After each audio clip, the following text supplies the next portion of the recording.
My name is Karen King. I'm a program director in the Division of Research on Learning, and I work with the Discovery Research Pre-K-12 program, and it's my pleasure to welcome you to this Thursday part of the DRK-12 PI meeting.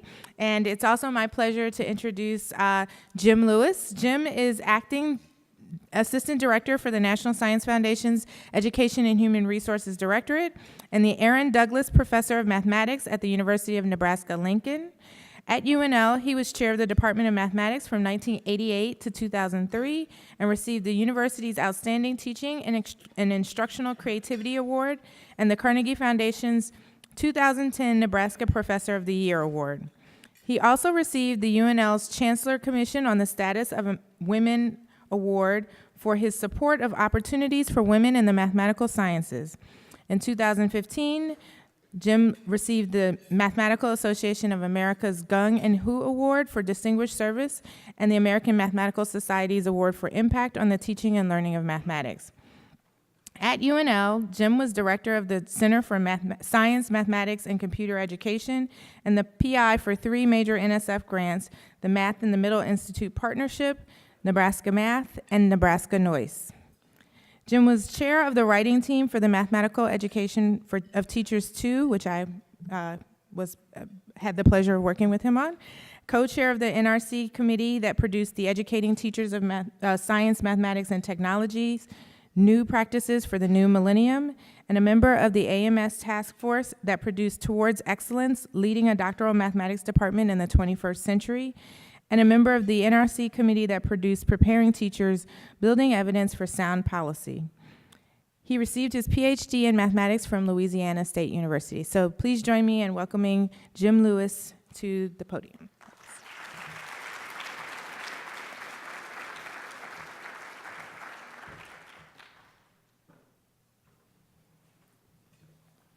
Thanks, Karen. Very kind introduction. And I'm pleased to welcome you here today to this DRK-12 PI meeting.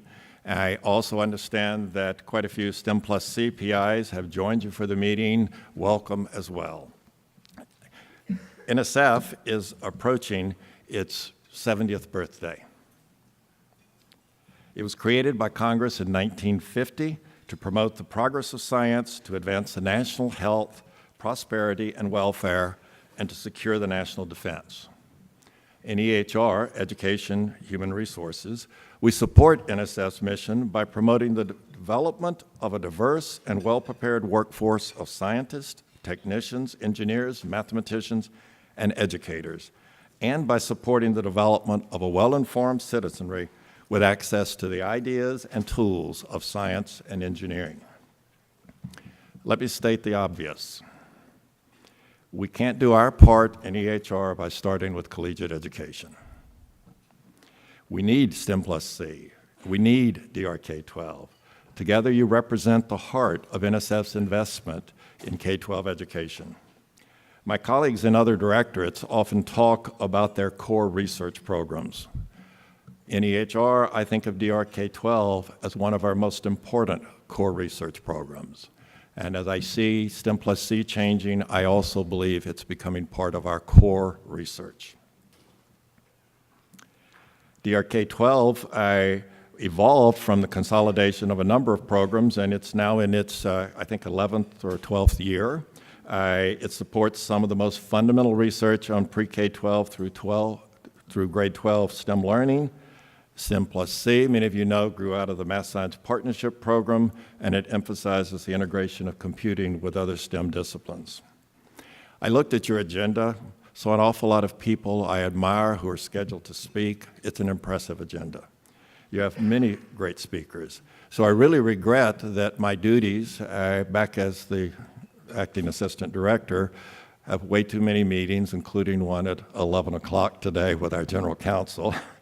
But I'm pleased to be here for a few minutes. I noticed that yesterday you had a career award forum and a session on postdoc career paths. The career program is one that I really want to emphasize. If you still are eligible, apply. If you're not eligible, find someone to mentor and urge them to apply. We need to grow a larger and larger pool of outstanding education researchers, and I see the career proposal as one of the core ways that we want to do this. I also want to emphasize NSF's big ideas. We unveiled them in 2016, 10 big ideas that are bold, long-term research ideas that identify areas for future investment at the frontiers of science and engineering. The big ideas represent unique opportunities to position our nation at the cutting edge, indeed to define that cutting edge of global science and engineering leadership, and to invest in basic research that advances the nation's prosperity, security, health, and well-being. I want to emphasize 3 of the big ideas: harnessing the data revolution, the future of work at the human technology frontier, and NSF includes. A key question you might be asking, is there a role for K-12 education and K-12 education research scholars in the big ideas? I hope you see the answer is yes. Harnessing the data revolution, or HDR as we call it, provides a foundation opportunity to transform research across all fields of science and engineering through new insights gained by data. We'll engage NSF's research community in the pursuit of a cohesive national scale approach, advancing fundamental data-centric research and data-driven domain discoveries, building a data infrastructure for research, and developing a 21st century data-capable workforce. Our lives are awash in data. My phone has already asked me whether there was a place to sit down at the Eisenhower Metro stop because I used it this morning. It's already told me the amenities at the Wardman Park Hotel, and I'm sure by the time I get back to NSF, it will have asked me to rate the Wardman Park Hotel in several factors. A couple of weeks ago, I rented a car, and my phone told me how to get to Charlottesville, Virginia. I mean, we take this sort of capacity almost for granted now. So in a data-driven world, how must K-12 education change if we're going to produce high school graduates capable of being both good consumers and good scientists and engineers? Perhaps you as a research scholar are asking how you can use big data in your research to improve K-12 education. In the future of work at the human technology frontier, it will help us understand how constantly evolving technologies are actively shaping the lives of workers and how people in turn can shape those technologies, especially in the world of work. The big idea will bring together research communities to conduct basic scientific research on the interaction of humans, society, and technology that will shape the future of work to hopefully increase opportunities for workers and the productivity of the American economy. When we talk about the future of work, we aren't only talking about factories where AI might put people out of work. One of the major research themes for the future of work is to foster lifelong learning. How will technology help improve K-12 education? Will the 6th grade classroom of tomorrow have cognitive tutors helping individual students and supporting the work of the teacher? How should teachers use technology to create learning experiences that are more interactive, engaging, and immersive? So I do want to urge you to see yourself when we talk about research to advance these 2 big ideas. We certainly believe it. Earlier this year, the STEM+C program released a program description calling for proposals that support research and development related to new approaches to pre-K-12 STEM teaching and learning related to harnessing the data revolution and the future of work at the human technology frontier. Hopefully some of you are working on proposals. If you submit your proposal by July 2nd, it can be considered for FY18 money. After that, it would be considered for FY19 money.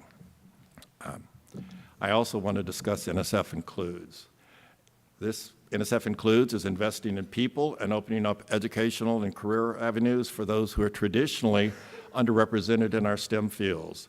It builds on and amplifies our current portfolio in broadening participation.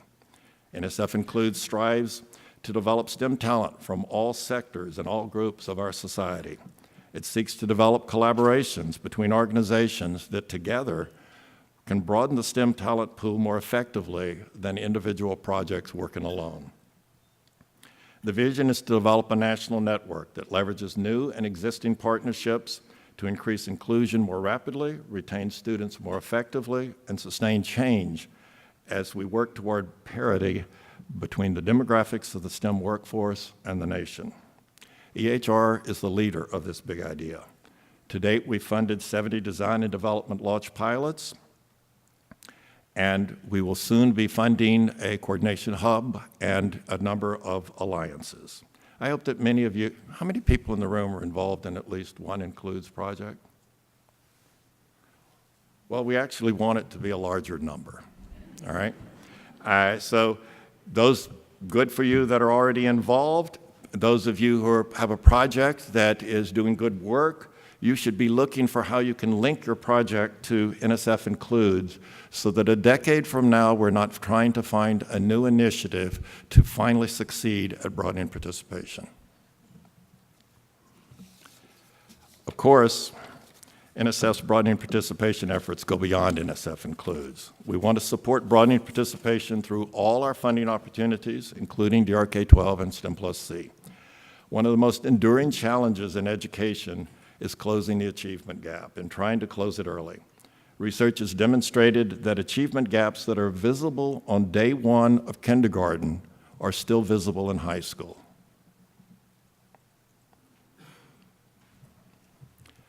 So I think that pre-K education and primary grade education are among the right places to work to figure out how we have to change education to rapidly close the gap that exists on day one of kindergarten so that students can have a truly outstanding K-12 education.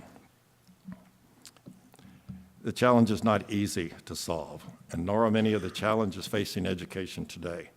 High-quality research can help us better understand the challenges present in STEM education and shed light on the interventions that best support students and teachers. I want to emphasize the importance of high-quality, high-impact research. Knowledge in any field is built slowly, but in education, we can't wait. We don't have the luxury of time. Teachers, administrators, district leaders need quick and accessible information now to make important decisions about learning in their local setting.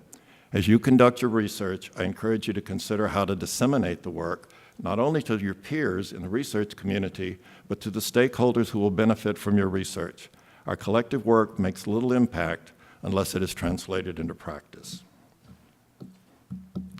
It's my pleasure to introduce the morning speaker, Dr. Ruth Curran-Neild.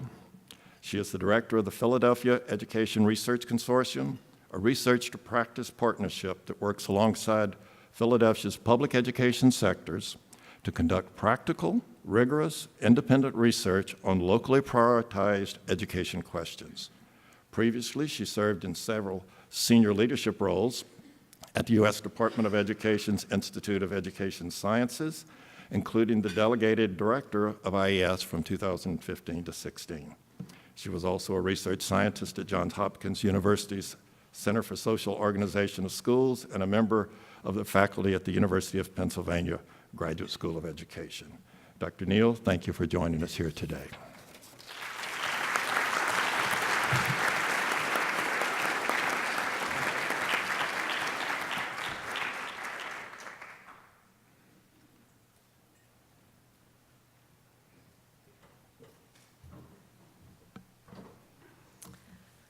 Good morning. So earlier this year, there was a little noticed hearing on education, research, and data privacy held by the House of Representatives Committee on Education and the Workforce. And at this hearing, members of Congress had some very searching questions for 4 witnesses about whether federally funded education research is actually used to inform policy and practice. And here are these 4 witnesses. You might recognize 1 or 2 or maybe more. The individual right on the end here to the right, that's Neil Finkelstein from West Ed, and he was there to uphold the honor of the research community, and he did an excellent job, I will say. The hearing was framed around the question of whether and under what conditions it is possible to use student record data for research while implementing strong protections for individual privacy. So because that was the focus, there were a lot of questions about data protocols, but there was also a very clear line of questioning through this hearing about the benefits of research for education policy and practice. Now, there's just a thing to know about questions from members of congressional committees. Sometimes the questions that they ask are very genuine requests for information, and sometimes they're really not. Sometimes they're just kind of softball pitches to elicit an answer from some witness that they know is pretty friendly. Sometimes it's just a question tacked on to a preamble about something they wanted to talk about that day. But even with these caveats, it's really worth taking a look at the questions that these members asked, because it helps us to see what is on their minds about the value of education research, and I think by extension, what is on the minds of members of the public. So let's take a look at some of these questions. So Congressman Bobby Scott of Virginia, he got the questioning started, and he asked crisply, how do we make sure that research actually gets to the classroom? Congressman Paul Mitchell of Michigan voiced skepticism. When the committee chair recognized him to speak, he began by saying, I'm concerned with the focus of this hearing a little bit. The focus being so heavily on data that researchers need to produce their reports. Really, is this all about just giving data to researchers? Is that what this hearing is really all about? Congresswoman Lisa Blunt Rochester of Delaware, she's an at-large senator, or a congressperson from Delaware. I didn't know there was such a thing, did you? At-large congresspeople? Seemed quite familiar with challenges of bridging research and practice. So speaking to the researcher, that was Neil Finkelstein from West Ed, who had talked about the importance of writing research reports using non-technical language and keeping them brief, she said, one of the things you said that I loved was taking those studies and crafting them in a way that is usable. She went on to say, give us some examples of how that research is actually transferred in a way that is used. And so finally, it was Pennsylvania Congressman Glenn G.T. Thompson's turn to speak. In a straightforward and plain-spoken way, he got really right to the heart of the matter. There was something about his body language and the sort of plain-spoken way in which he spoke that leads me to believe that his question was deeply sincere. He wanted to know about what he called the current state.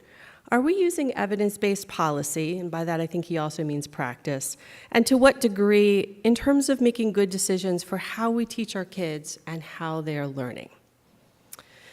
We need to take questions like this very seriously about our field. The questions get deeply to the heart of why we do the work that we do in education research. I would argue that whether our work as researchers is closely connected to practice and policy is an existential issue. Are research findings used to inform what happens in education, and are our questions informed, at least in part, by issues and questions articulated by those on the front lines of practice and policy? An applied research field cannot achieve its purpose without regular infusions of ideas and questions that arise from deep connections to policy and practice. For all sorts of reasons, including continued federal support for the research that we do, it is critical that the research community go the extra mile, sort of the theme for my talk here, going the extra mile to ensure that our research is relevant to the expressed needs of educators, is communicated well to the intended audience, and is shared in places that they can easily access. So congressional hearings are not really the place where you start parsing questions of what it means to use research, at least not directly. That said, taking this question seriously requires really unpacking what we mean by research. Scholars who study knowledge utilization in education and in other fields are very quick to remind us that whether research is used is a deceptively simple question. Do we mean that whether research is used instrumentally, that is, to inform a specific decision or action? Are we talking about the conceptual use of research, that is, to provide new ways of thinking about an issue or about potential solutions? Are we talking about how research is used in the political space to bolster arguments about a desired approach or to undercut an opponent's arguments? We can probe a little deeper on this. What do we know about the types of research that educators use, and what types of research presentation do they find most engaging and informative? What types of people or organizations do educators consider the most trustworthy information brokers, able to help them make meaning of research findings for their own challenges and contexts? How does the meaning-making process unfold? What does the process of decision-making look like? And at what points in the process is research used or not? Are there approaches to the research process itself that make it more likely for research to inform the work of educators and other communities trying to improve education? What are we as researchers doing well? And how might we as researchers go the extra mile to support research use? So in the next few minutes, I'm going to answer all of those questions. Sorry, no, to disappoint you. I'm not going to present a unified theory of evidence use here. What I'm going to do is much more modest. What I'd like to do is to share some thoughts that build on insights from recent research on knowledge utilization in education, as well as provide some practical suggestions for ways that researchers can go the extra mile to support research use in education. So I'm going to summarize these suggestions as making friends and allies, making meaning, and making a compelling case. And right at the beginning, I want to say I'm not going to spend a lot of time on particular sort of strategies for conducting research, so I won't be talking about research practice partnerships particularly, or design-based implementation research, which you may be familiar with. I come from a research partnership. Clearly, I believe in that. But what I'm trying to talk about today are things that researchers, no matter what kind of a sort of research context you are in, can think about doing, undertaking in order to support research use. So my hope is to provide some food for thought, let me just go back, and for serious conversations and debate, because I am sure that we will not all agree. So returning to the Congressman's questions, what is the state of things? To what extent is research used in education? So I have observed that when researchers try to answer this question, we have a tendency to rack our brains to try to think about like the one study that really made a big difference, the one blockbuster study.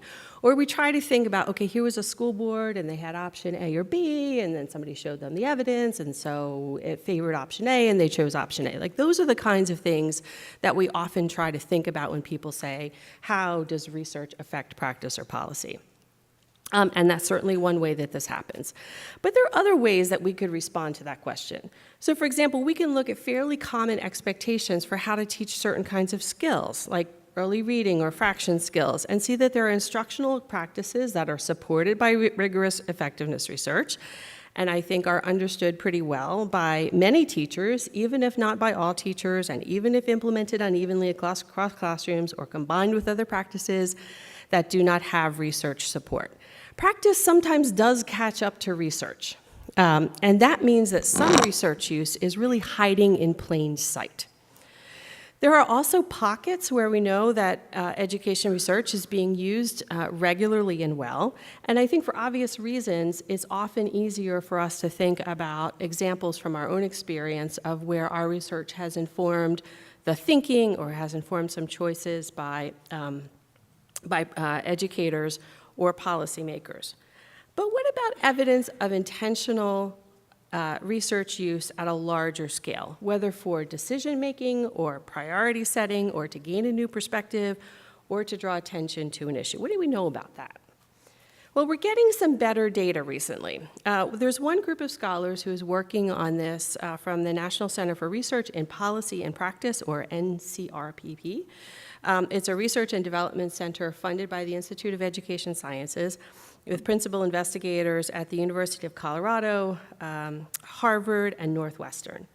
And NCRPP has been examining whether and how education leaders at the school, district, and state levels seek access and use research in an education context.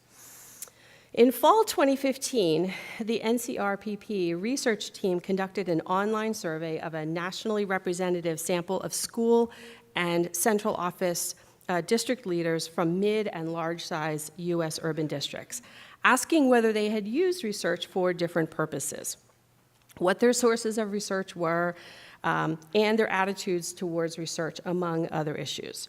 So over 700 education leaders from 45 states and 485 school districts responded to the survey.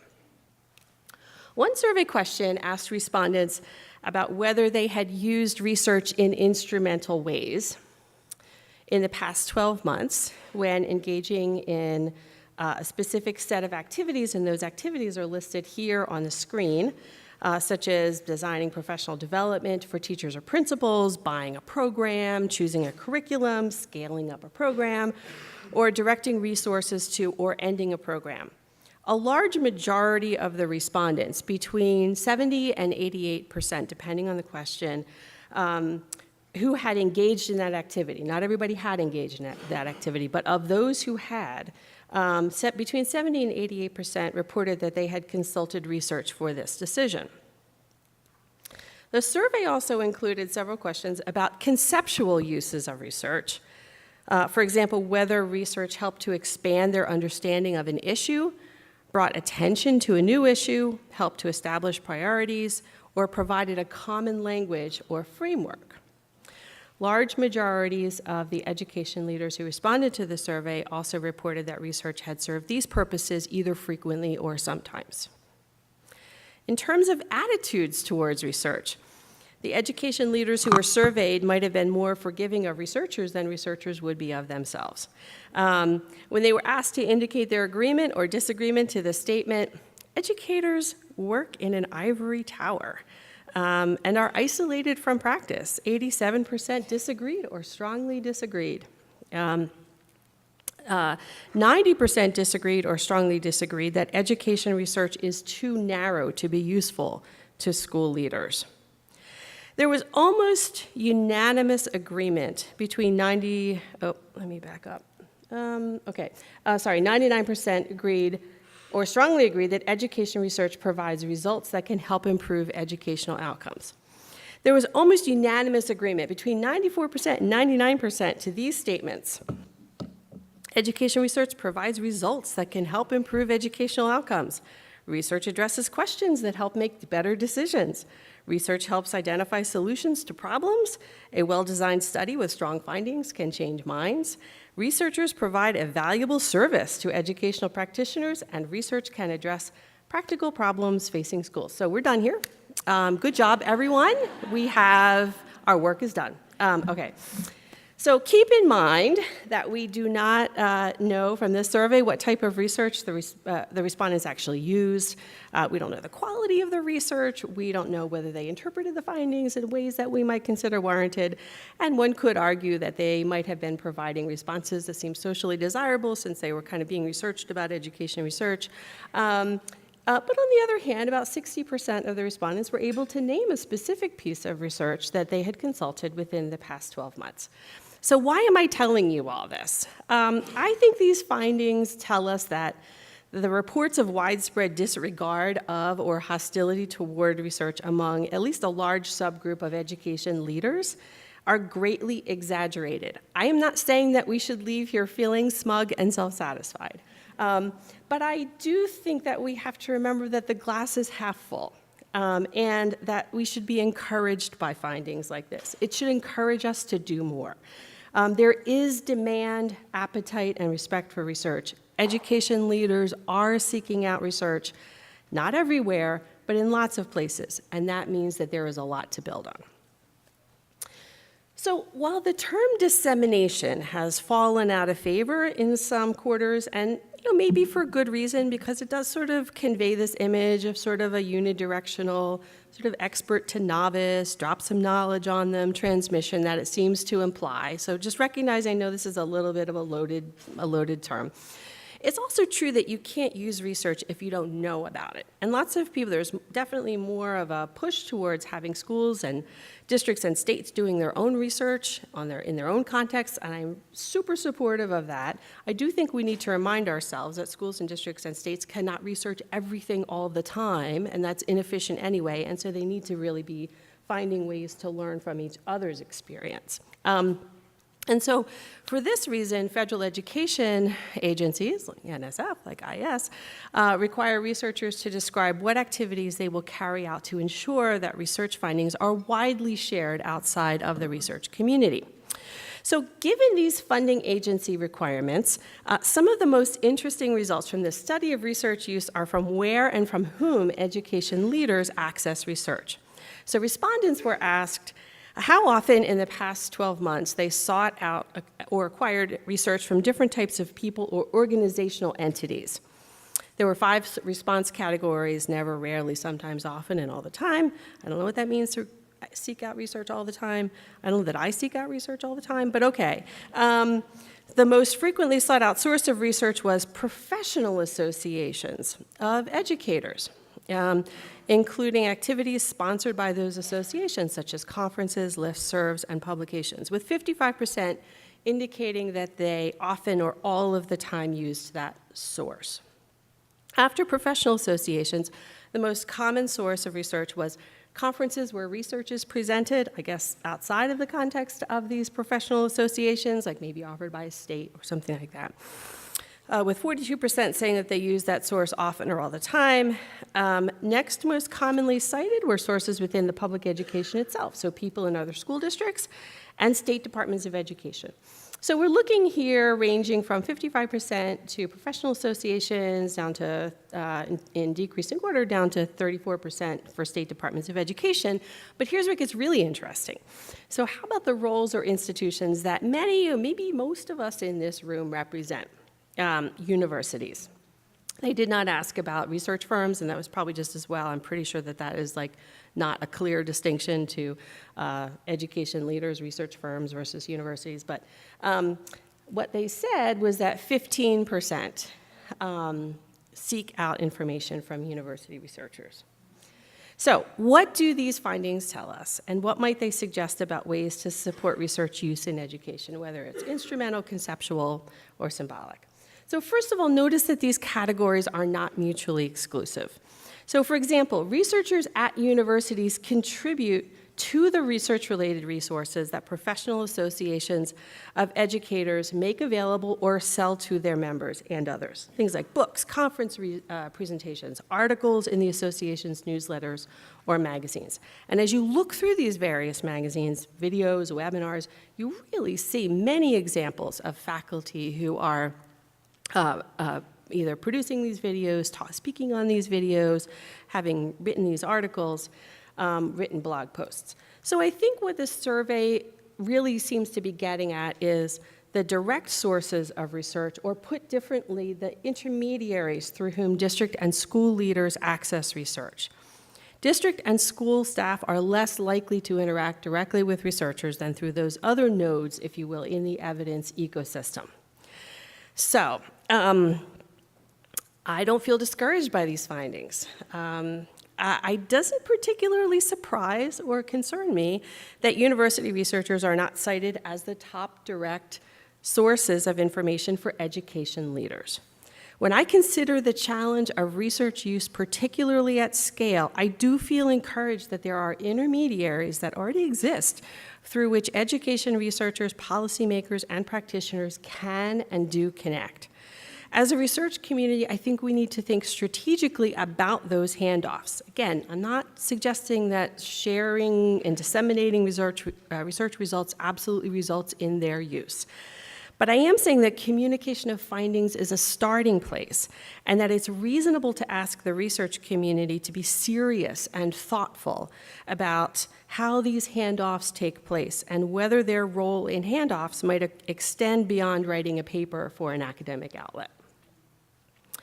What this NCRPP research tells us is that there are many existing pathways, networks, and field leaders, both within the public education system and allied closely to it, through which professionally relevant information flows, including research. So if we want research findings to make their way to these larger audiences of education leaders, we may not need to build new structures. We may need to strengthen the structures that already exist. We need to forge close connections and partnerships with these educator associations and state departments of education. In other words, we need to make friends and allies. The NCRPP team recommends that individual researchers more regularly attend conferences and meetings sponsored by these professional associations. We should think about thoughtful participation in these events, writing for practitioner journals, as not just nice to haves, not just in addition to, but as central to fulfilling our purpose as an applied education research field. Individual researchers have a lot to contribute to these organizations, and they have a lot to learn from these organizations. One of the things that researchers can learn from interacting with educators in professional associations like this, in meetings, is what works for communicating about research in brief, clear, and persuasive ways. This is not an area of strength for many researchers, to put it mildly, and it's not okay. More researchers need to be able to cross easily between the worlds of research and practice, and that takes hard work, it takes lots of practice, and it takes intentionality. The tricky thing about research findings is that they do not interpret themselves. What a particular finding or a set of findings from a larger body of research means for a specific circumstance is often not obvious. Sometimes the counterfactual in an effectiveness study isn't the same as the alternative in the context where a decision is being made. The question that an agency is asking might be similar to, but not exactly the same as a question that was studied in research. Some components of a contemplated intervention might have evolved from the time when that intervention was studied. A study's implementation conditions and resources might have been different from what is now available to a school district, and the district might need to adapt that approach in some way. Findings across studies might contradict or appear to contradict each other. So no matter how searchable or user-friendly we make our research repositories or clearinghouses, practitioners and policymakers will have to wrestle with the meaning of research. Not just whether something worked, but the reasons why it might have worked and what it has to say to their particular context. Cynthia Coburn is one of the principal investigators of NCRPP, and she has addressed the sense-making or meaning-making process in a number of case studies of districts. Participants come to the decision-making process, she says, with different experiences and knowledge. They have different definitions of the problem. They have different initial solution sets. And so combined with the not always obvious implications of education research, the decision-making the process that results is, and I'm quoting from her, centrally about interpretation, argumentation, and persuasion. So speaking of persuasion, I am deeply persuaded by Cynthia Coburn's work. Did you get it? Okay. And wrestling about the meaning of research within education agencies is a good thing. I think we should really want to encourage thoughtful rather than perfunctory application of research. In other words, we should encourage efforts by educators to make meaning of the research. So I'm persuaded, but I'm also daunted when I think about making meaning at scale. I find it a little bit overwhelming. There are potentially many more districts and states seeking to make sense of research than there are researchers with the interest, skill, and time to be helpful. So this leads me to wonder, and I wish I had great solutions for you. I'm going to give you some ideas, but I don't have all the answers here. Maybe have a tiny part of one answer. Are there things that individuals or research institutions, funders, representatives of government agencies, or professional associations that we're a part of could be doing or doing more of to support meaning making on a broader scale? So here's some quick ideas. I think at the most basic level, we can try to reduce burdens of interpretation that might arise from weak reporting of research or difficult to understand summaries in systematic reviews. Information about what the program actually consisted of, what it cost, what the counterfactual experience, what the implementation requirements and challenges are, and so forth, are enormously important for that meaning-making process. Recently, I've been working on a systematic review of effectiveness studies, and I have observed that the articles that we are reviewing devote much, much, much more space to theory and situating the study in the literature than describing what the intervention actually consisted of. What the comparison group experienced, what the implementation challenges or lessons learned were. And of course, theory and literature are important, but information on these program components and implementation is some of the most critical for educators who are trying to make meaning.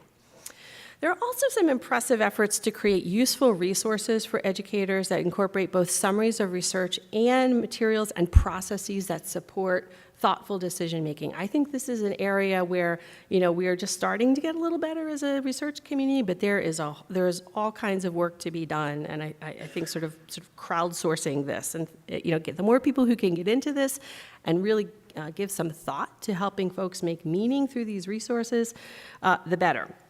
So you're familiar, I'm sure, with the What Works Clearinghouse practice guides. For one example, here are 3 math guides. These are providing summaries of the research and recommendations from practitioners, but there are other examples that are done by small groups of researchers. So here's one from the Florida Center for Reading Research, which is a self-study guide. It's a really interesting sort of concept.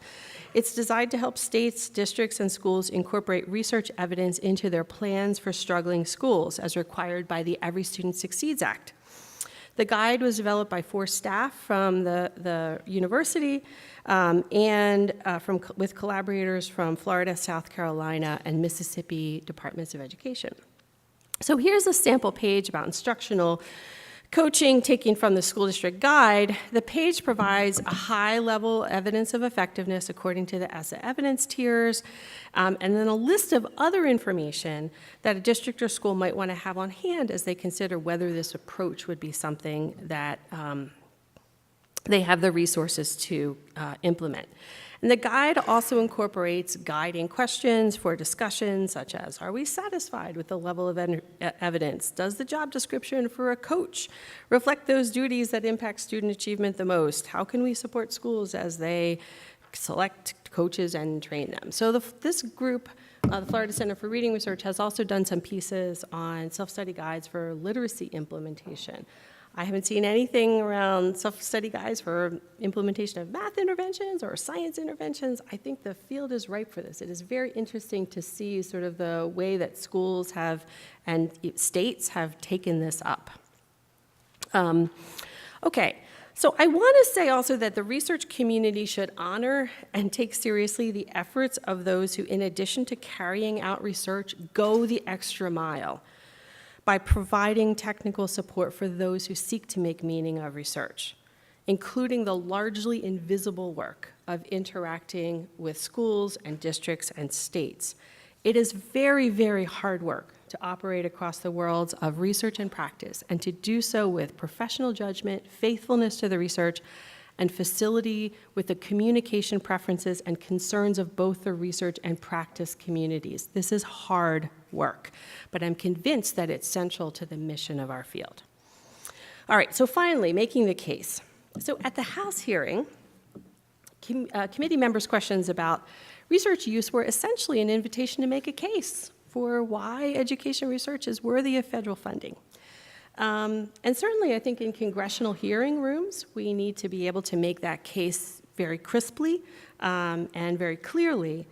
But in the broader community, to parents and legislators and teachers and school leaders, we should be able to make the case with a compelling narrative for why education research in general is so important and why it's worthy of support. What does education research help us do? Whom does it help? So I wonder if going the extra mile means promoting an inspiring and perhaps empowering vision of why education research is so important. And here's an example of what I mean.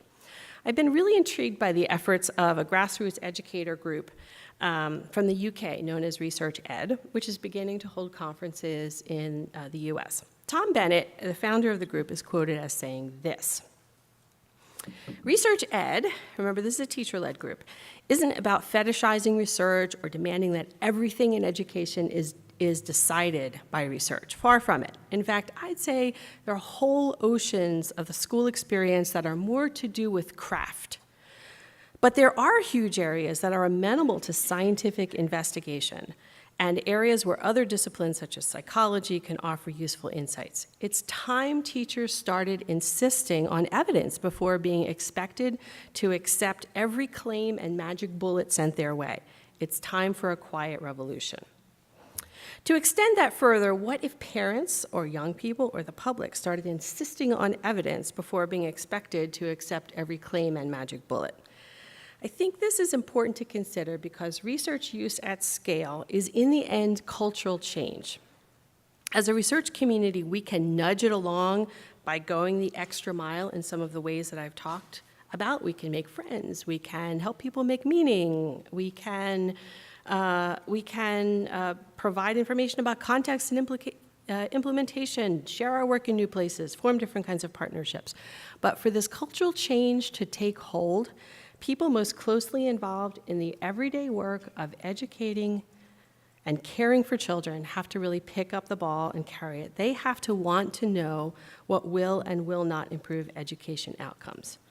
Research needs to be something that can help them do their work and perform their roles more successfully, that gives them greater confidence in their decisions, provides a set of shared facts from which to begin discussion, and in the end is deeply empowering. So let me just take you, just give me a minute. Okay, do I have a minute? A minute, okay. So suppose there were another hearing in 2021. We don't even have to suppose because there will be another hearing. You can count on that. I can tell you what I would love to see. I'd love to see no researchers there, actually, at all. I would love to see a classroom teacher. I'd love to see a principal, a district administrator, and a state superintendent. And I'd like them to be able to speak with passion and confidence and conviction about how research honed their professional judgment, gave them new insights, helped them to be systematic and rigorous in learning from their own adaptations and innovations, enabled them to understand why a new approach might have not had that hoped-for effect. I'd like them to say that what they can offer their students is better because of what they have learned from their own and others' research. Not to replace their professional judgment, but it came alongside and supported that. And I would like them to say that they need continued research, like what we in this room are able to offer them in order to fulfill their mission of educating all students to their greatest potential.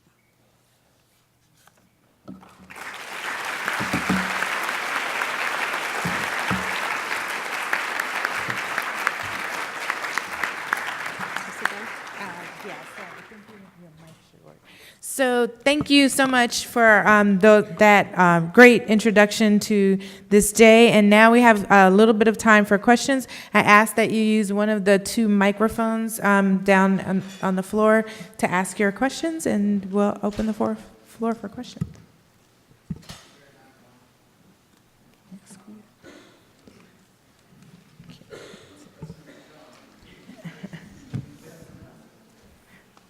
Okay, Erin, while you're working your way over, we'll go. Awesome. Thank you, Ruth. My name's Erin Henrich from Vanderbilt University. I think that the university system is currently not organized to reward education researchers for efforts to contribute to policy and practice. I think that change is needed at the university level, and I was wondering if you could share any ideas that you have related to tenure expectations, to supports for dissemination efforts, and to training PhD students and potentially redesigning education research programs to impact these initiatives. I think that is a great question. I think we could spend all day on it. So I agree with you that I think in many places the university system is not supportive. I think there are some places that have made more progress than others in rethinking how they sort of give tot up the credits for for tenure and promotion.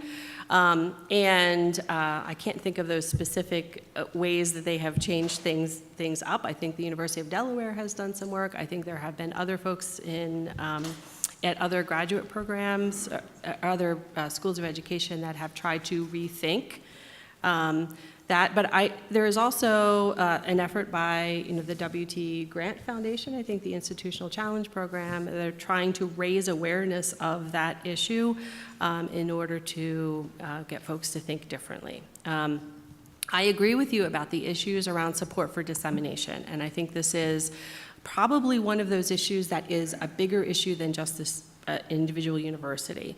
And I think from the point of view of an end user,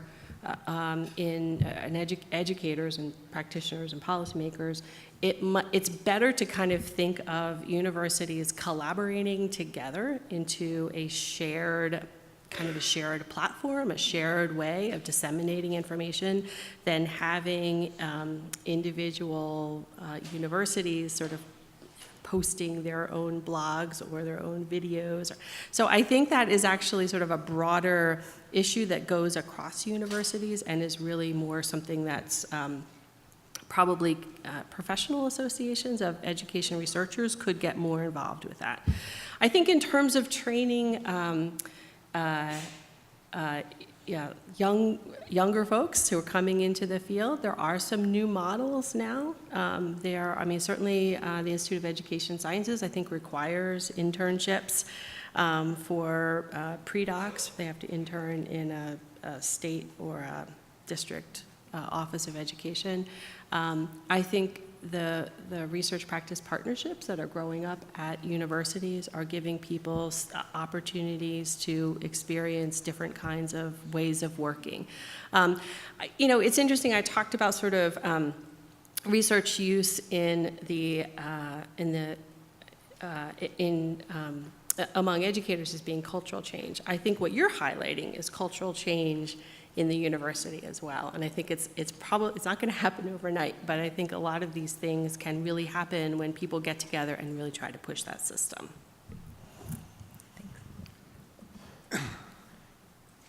David Yopp from the University of Idaho. So I have a question for you, but I want to situate it, that I worry we might be, for lack of, I don't like metaphors, but barking up the wrong tree about researchers. Even though as researchers, our activities with teachers or school districts may be research-based, we're researching at the moment to find out if this theoretical model works. So that puts us in a position of disseminating what's not yet evidence-based. Moreover, the obvious problem scale. And so my question is, have you considered two other approaches? So the data you showed, first of all, seems correct, that the professional organization should be the disseminators. So they shouldn't be calling researchers necessarily, because that'd have me fielding 100 calls a day. That's an exaggeration, and it wouldn't be the right format. So our issues in our practitioner journals, for example, if you take middle school math teacher, they're continually jumping the shark for gratuitous displays of what happened in my classroom as opposed to a dissemination outlet. But more to the point, have y'all considered alternative models that already exist? So in the medical industry, the dissemination often comes through private organizations for profit. That won't work here. There's not as much money. The other end is that the land-grant institutions have extension. So you don't, as a farmer, you don't talk directly, usually, to the researcher in agriculture. They have extension agents that go out and work with the farmers directly. So have y'all considered, when talking with Congress, to say, well, of course not, and it doesn't happen in these other fields that are very effective, like, for example, farming. There's an actual dissemination mechanism through extension agencies. So that's my question. It's lengthy. Yeah, so I'm not at a federal agency anymore. Just so were you asking when I was at a federal agency? Well, no, I'm asking, you're disseminating what's going on in this work, which gives me some concerns because in the congressional hearing. So I'm not blaming you when I say you. It's a Southern expression for whoever. So, yeah, we teach English there as a second language, even when we teach what's called English. So when I use you, I'm talking about our community in general. So I take your talk as situating, here's what's going on as a dissemination. So please don't take it as a personal responsibility, but you've just presented us, here's what Congress is asking, here's what this other group of research is doing, which I have great concern about their research because the messaging of these data is pretty vague, like as if the researchers should be doing this, and what are these people interpreting as research? So when someone responds to a survey and says, I use research, I have no idea what they mean. You said that as well, right? I'm sorry, so, could you just state your question? Just give me a sentence. Well, you're going to what have to give me a minute because you've presented and then you deflected, in my opinion. So my question is, as you're disseminating this information and you're working with these stakeholders or presenting this information, have y'all considered that the problem isn't researchers or how do we have an appropriate model, and are there already existing models in every single field that can be parallels? For example, I think one of the best one is ag research. So as you're having this conversation, right, where is the focus on how you solve the problem? I think one of them, has you considered existing models that are very effective, for example, farming? Right. I think there's a lot to be learned from other fields, for sure. It's not clear to me that we have tried all different kinds of things. There's federal support, for example, for dissemination and support for research use. It's not funded at any kind of a level where an individual school district could expect a lot of support. They're working primarily with states. And so that's why I think it actually makes sense for us to try to think of more of a collective solution. I mean, I'm really correct. I'm talking about individual researchers because I do think that each of us should feel sort of like it's not somebody else's problem. Like, how do I think about being involved in sharing my work? And I recognize that not every piece of work is ready for broad dissemination. Some things are exploratory, some things are very early on, some things have not been tested in enough places. And so I'm not really sort of suggesting just kind of like a fire hose of data. I'm trying to, and research, I'm trying to think of something that's a little more strategic than that.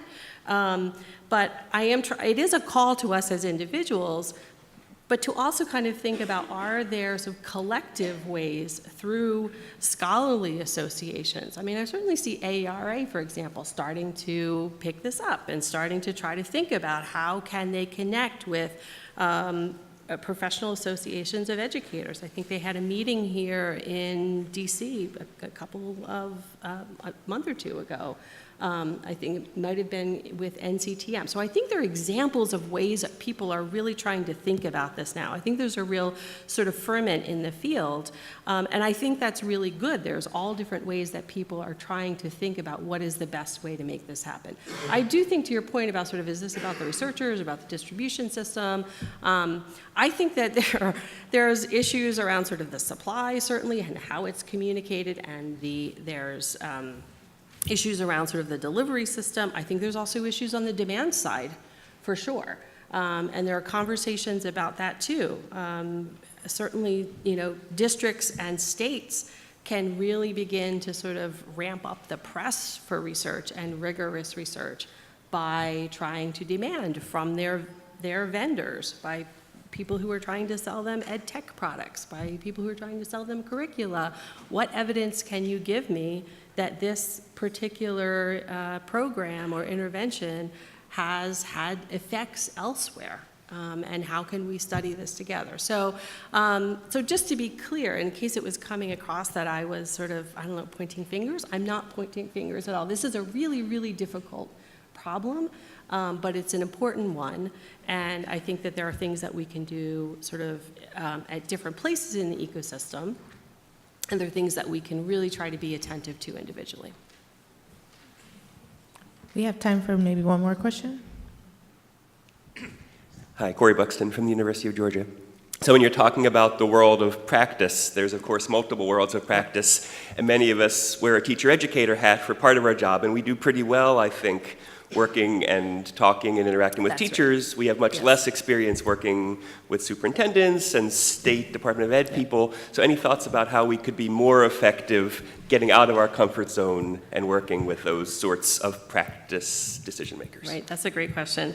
I would say, as an individual, you don't have to feel like, I mean, if you are operating well in that context with teachers, that seems like a super important calling, and I don't think you should sort of feel compelled that you must go out and interact with, principals or state folks. There's enormously important work to produce teachers who produce, like we're putting them together, but to support, educate folks who are coming into the profession who know a lot about content and know a lot about looking at research. So I think suggestions for interacting with principals and superintendents, I mean, one of the suggestions that comes from NCRPP that I think is really smart is, just go to some of these meetings of, folks who are, whether it's school boards, whether it's principals, whether it's superintendents. That is one way to start entering into those conversations, even if you yourself cannot go get a meeting with the superintendent in your local, district. There are other ways to kind of find out what their concerns are and to begin to start speaking their language. So and by my clock, it's 10:30. So we're going to move into a break, but let us first again thank Dr. Neal for her presentation.